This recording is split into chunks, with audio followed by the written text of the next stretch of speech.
तुम्हें कोई मैराथन नहीं दौड़नी है कि नीट अब मुझसे नहीं हो पाएगा, इस गिल्ट को निकालना पड़ेगा। दिमाग में यही चल रहा है, 11th बर्बाद हो गई, क्यों पढ़ रहा हूँ 12th, क्या कर लूंगा ये पढ़ के, नीट में तो वैसे भी नहीं होगा। तो let's break this myth, fix your strategy and get back on the track. वापस ट्रैक पर आते हैं। हेलो फ्यूचर डॉक्टर्स, एक और वीडियो आप लोगों के लिए मैं लेकर आ गया हूँ। टॉपिक आप लोगों को दिख ही रहा है और ये जो वीडियो है ये 12th क्लास के बच्चों के लिए होने वाला है। तो क्या आपने टॉपिक पढ़ लिया है? क्लास 11th बर्बाद। कई सारे बच्चे ऐसे होते हैं जो 11th क्लास में आते हैं, आने के बाद थोड़ा सा हो सकता है कि उनको यहाँ का कहीं एनवायरनमेंट चेंज हो रहा है, अपनी क्लासेस चेंज हो रही है, कोचिंग ज्वाइन किया है, जिसकी वजह से कहीं ना कहीं उनकी जो 11th है वो पीछे रह जाती है। तो इससे लगता है कि क्लास 11th में पढ़ाई नहीं हो पाई। अब सवाल चलते हैं, क्या मेरी क्लास 11 जो है वो पूरी तरह से बर्बाद हो चुकी है? क्या तुम्हें अब लगना शुरू हो चुका है कि नीट अब मुझसे नहीं हो पाएगा और अब तुम ये सोचने लगे हो कि एक साल और मेरा वेस्ट होने वाला है, क्योंकि मैं पिछला साल जो है बिना पढ़ाई के वेस्ट कर चुका हूं और अब मैं नीट की तैयारी नहीं कर पाऊंगा और केवल अपनी बोर्ड एग्जाम पे फोकस कर लूं? तो ये जो वीडियो है बच्चों, ये आप लोगों के लिए एक वेकअप कॉल होने वाला है। क्यों? क्योंकि मैं इस वीडियो के माध्यम से आपको गारंटी देता हूं कि अगर तुम आज स्मार्ट तरीके से शुरू करोगे तो तुम्हारी 11th क्लास भी रिकवर हो सकती है। अभी इतना डैमेज नहीं हुआ है। तो let's break this myth, fix your strategy and get back on the track. वापस ट्रैक पर आते हैं और देखते हैं कि सर कैसे हम इस प्रॉब्लम से बाहर आ सकते हैं। तो हमने कहा सर पहली चीज तो इस गिल्ट को निकालना पड़ेगा। ये जो हमारे अंदर एक भावना आ गई है ना कि 11th बर्बाद हो गई, इसको निकालना पड़ेगा बच्चों। इसको निकाले बिना हमारा काम नहीं चलेगा, क्योंकि हम पढ़ने बैठते हैं और अचानक से ये थॉट आना शुरू होता है कि सर दिमाग में यही चल रहा है, 11th बर्बाद हो गई, क्यों पढ़ रहा हूँ 12th, क्या कर लूंगा ये पढ़ के, नीट में तो वैसे भी नहीं होगा। सही बात है। मेरे हिसाब से ये सब आप लोग जितने भी हैं 12th क्लास के बच्चे वो रिलेट कर पा रहे होंगे कि ऐसी प्रॉब्लम होती है।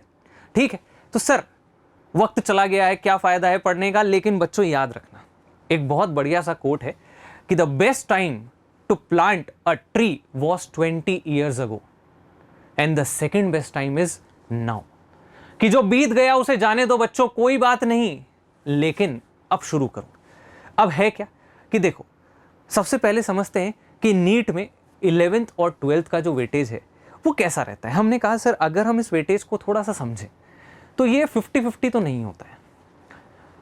कुछ सब्जेक्ट में, जैसे बायो की बात करूं, बहुत ज़्यादा वेटेज होता है किसका, क्लास 12th का, और 11th का थोड़ा कम होता है as compared to other subjects. इसी तरह से आपको पता है फिजिक्स में लगभग बराबर ही ये मामला चलता है। केमिस्ट्री में भी कुछ टॉपिक्स में 11th क्लास ज़्यादा आती है, लेकिन मेजरली उसमें भी 12th आपको देखने को मिलता है।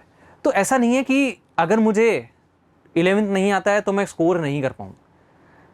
कर सकते हो, बहुत अच्छा नहीं कर पाओगे, लेकिन हाँ बहुत बुरा भी नहीं करोगे। लेकिन अब तुम्हें स्ट्रैटेजी को ठीक करना पड़ेगा। तुम्हारे लिए इंपॉर्टेंट तो दोनों है, 11th और 12th दोनों ही इंपॉर्टेंट है। थोड़ा सा ज़्यादा हम 12th को इंपॉर्टेंट कह सकते हैं, लेकिन 11th के बिना सिलेक्शन नहीं होगा, ये हमें क्लियर रखना पड़ेगा। ठीक है सर, अब करना क्या है कि तो देखो, पहले जो है वो आप लोगों को कंसेप्ट्स को समझना है 11th क्लास के, जो आपने मिस आउट किए हैं, और फिर उसके बाद प्रैक्टिस करनी है। दो चीज़ें हमें क्लियर रखनी है। दो चीज़ें क्या है? सबसे पहला कि हमारा कंसेप्ट वो क्लियर होना चाहिए जो हमने लास्ट ईयर क्लियर नहीं किया है, और दूसरा हमारे ये जो टॉपिक्स हैं, जो भी हम पढ़ेंगे, जो भी कंसेप्ट हम पढ़ेंगे, उसकी एप्लीकेशन हमें आनी चाहिए। उससे जितने क्वेश्चंस बन सकते हैं वो हमसे होने चाहिए। ये दो चीज़ें तुम्हारे लिए बहुत इंपॉर्टेंट रहेंगी। लेकिन बच्चों अब तुम्हारे पास जो लर्निंग्स हैं 11th क्लास की वो क्या क्या है, पहले इनको समझ लेते हैं। तो हमने कहा कि क्या तुमने उसमें कुछ नहीं सीखा? तुमने उसमें सीखा सबसे पहला कि तुम्हें अब पता है कि तुम कहाँ गलतियाँ करते हो। ठीक है, वो गलतियाँ अब तुम्हें बिल्कुल भी नहीं करनी है। क्लास छोड़ दी, तबीयत खराब हो गई, नहीं गए क्लास अटेंड करने, वापस गए तो उस लेक्चर को देखा ही नहीं, छोड़ दिया, बिल्कुल एकदम बेफिक्रे होके, और हम लोग कि ठीक है कोई बात नहीं, क्या ही फर्क पड़ रहा है, एक ही तो लेक्चर छूटा है। तो ऐसा नहीं करना, हर चीज़ को सिंसियरिटी के साथ। दूसरा, तुम्हें पता है कि सिंसियरिटी की अगर मैंने बात करी है तो कहीं ना कहीं तुम्हारे अंदर डिसिप्लिन की कमी होगी, इसीलिए तुम्हारी जो 11th क्लास है वो बर्बाद हुई है। तो दूसरा, तुम्हें अपने अंदर वो डिसिप्लिन लेकर आना है। वो डिसिप्लिन कैसे आएगा वो तुम्हें सोचना है कि तुम अपने आप को कितना डिसिप्लिन में रख पा रहे हो, क्योंकि यही डिटरमाइन करेगा कि तुम्हारा ट्वेल्थ के साथ सिलेक्शन होगा या नहीं होगा, क्योंकि बच्चों ये बहुत मुश्किल नहीं है ट्वेल्थ के साथ सेलेक्ट होना। कई सारे बच्चे ऐसे होते हैं जिनके साथ ये हुआ है और वो फिर भी सेलेक्ट हुए हैं, लेकिन उनके अंदर जो सबसे इंपॉर्टेंट चीज़ थी वो ये कि वो एकदम डेडिकेटेड थे और डिसिप्लिन थे। उन्हें पता था कि मुझे इस साल निकलना ही है, मुझे रुकना नहीं है।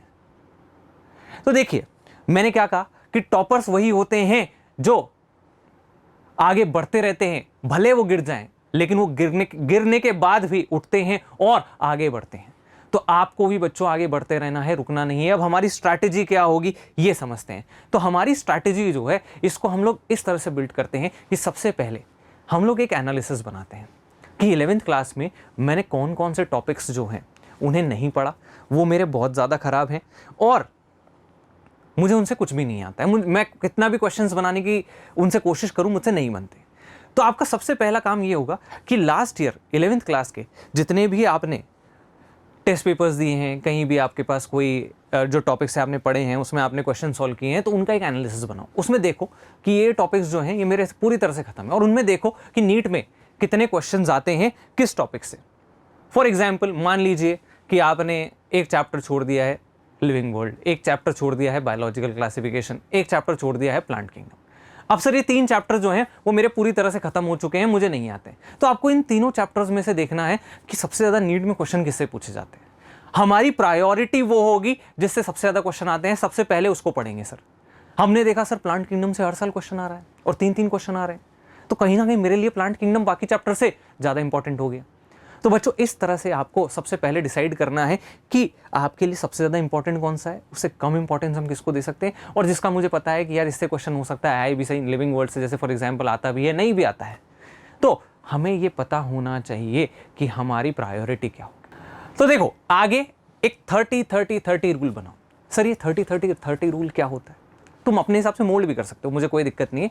आपको करना ये है कि 30 दिन लेने हैं, 30 कंसेप्ट लेने हैं। कंसेप्ट, चैप्टर्स नहीं कह रहा हूँ, 30 कंसेप्ट। जैसे फॉर एग्जाम्पल मैंने कहा कि प्लांट्स के अंदर जो प्लांट किंगडम है उसके अंदर ब्रायोफाइटा से क्वेश्चन ज़्यादा आते हैं, तो आपने वो कंसेप्ट उठाया। एल्गी से क्वेश्चन आते हैं तो वो कंसेप्ट उठाया। पार्ट्स में डिवाइड कर दो, एक साथ मत करो सब, वो आपके लिए पॉसिबल भी नहीं हो, क्योंकि अभी आपके पास नीट के लिए बहुत टाइम है।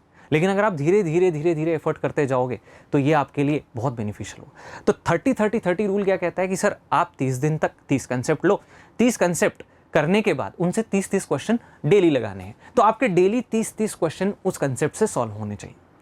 एक छोटा सा प्रोसेस है, बहुत लंबा प्रोसेस नहीं है, बहुत ही सिंपल सा प्रोसेस है, और इसको करना शुरू करो। इससे बच्चों एक तो डिसिप्लिन बनेगा, दूसरा आपको पता होगा कि मुझे कितने दिन में कितना पढ़ना है, और आपको खुद प्रोग्रेस होते हुए दिखेगी कि आप क्या कुछ कर पा रहे हो या नहीं कर पा रहे हो। ठीक है, और जब ऐसा कर रहे हो तो संडे को एक रिवीजन भी लगा लिया करो बीच बीच में कि हाँ 11th क्लास का हमने थोड़ा बहुत रिवाइज भी कर लिया। अब हो सकता है कि अभी आपका 12th भी चल रहा होगा, तो सर बर्डन होगा हमारे ऊपर, हम कैसे मैनेज करेंगे। अभी तो हम 12th भी पढ़ रहे हैं, हर जगह 12th पढ़ाई जा रही है। तो इसके लिए आपको करना ये है कि आपने अपने 5 घंटे जो पढ़ाई के हैं वो अलग निकाल देने हैं, और 1 घंटा अपने 11th क्लास के लिए आपको देना है जो आप अलग से पढ़ रहे हो। मैं आपसे कह रहा हूं कि इस 1 घंटे की जो वैल्यू है आपको धीरे धीरे पता लगने लगेगी, क्योंकि बच्चों आपको खुद को पता है कि कहीं ना कहीं ये जो 11th क्लास है ये आपके अभी जहां आप कोचिंग कर रहे होंगे वहां पर भी आपके मेजर टेस्ट में भी क्वेश्चन इससे पूछे जाएंगे, है ना। तो अल्टीमेटली पढ़ना तो पड़ेगा। तो इसके लिए आपको धीरे धीरे धीरे धीरे कहीं ना कहीं अपनी 12th की जो तैयारी है उसके साथ ही कहीं ना कहीं इसको मर्ज करना पड़ेगा, और ये बहुत आसान हो जाएगा जब आप छोटे छोटे कंसेप्ट को पढ़ रहे हो। हम कोई चैप्टर नहीं पढ़ रहे, चैप्टर पढ़ते टाइम लगता है, लेकिन एक कंसेप्ट पढ़ने में क्या ही टाइम लगेगा। आप उसको रिवाइज कर सकते हो with the help of 1 shot videos, या फिर कहीं आपके पास कंसाइज थ्योरी है, जो कि आपके पास नोट्स तो होंगे 11th क्लास के, तो उन नोट्स को देख लो, क्योंकि आपके लिखे हुए नोट्स से कुछ ना कुछ तो याद आएगा ही सही कि भाई मैंने लिखा था। तो आपके लिए ये कहीं ना कहीं बेनिफिशियल हो जाएंगे। ठीक है, बस 1 घंटा निकालना है बच्चों, सोचो 60 मिनट डेली, कोई बहुत बड़ा काम नहीं है। तो तुम्हें कोई मैराथन नहीं दौड़नी है कि नहीं हम तो सर सारा एक साथ ही निपटा देंगे। आराम आराम से फोकस स्प्रिंट लगानी है, धीरे धीरे चलना है और तरीके से चलना है। इतना किया फिर आगे बढ़े, फिर इतना किया फिर आगे बढ़े। इससे क्या होगा, मैं तुम्हें कह रहा हूं कि मेरे पास कई सारे ऐसे बच्चे हैं जिन्होंने धीरे धीरे करके अपनी 11th को इतना बढ़िया कर लिया, जो पहले बर्बाद कर चुके थे, लेकिन वो सेलेक्ट भी हुए, बढ़िया रैंक भी लाए, बढ़िया मार्क्स भी लाए। कैसे लाए? Because of their strategy. हमारे साथ सबसे बड़ी दिक्कत होती है कि स्ट्रैटेजी नहीं है, कोई बताने वाला नहीं है, कोई गाइड करने वाला नहीं है कि सर करना क्या है।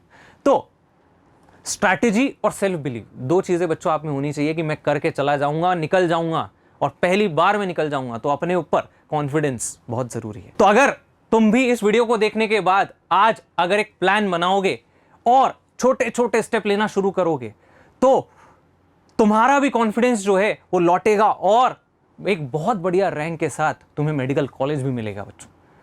तो अगर तुम्हें ये वीडियो बहुत अच्छा लगा है और कुछ समझ आया है तो जल्दी से कमेंट कर दो कि क्लास 11th रीस्टार्ट किया है और तुम चाहते हो कि मैं तुम्हें मदद करूं इस प्लानर को बनाने में, या तुम्हें कहीं ना कहीं प्रिपरेशन में दिक्कत होती है कि सर हमें समझ नहीं आ रहा है प्लान कैसे करें, तो तुम जल्दी से कमेंट कर दो कि सर प्लानर चाहिए। और इस वीडियो को लाइक, शेयर और सब्सक्राइब चैनल को जरूर करें, क्योंकि नीट जो है वो सिर्फ सिलेबस नहीं है, सिलेबस कंप्लीट करना नहीं है, वो माइंडसेट का गेम है बच्चों।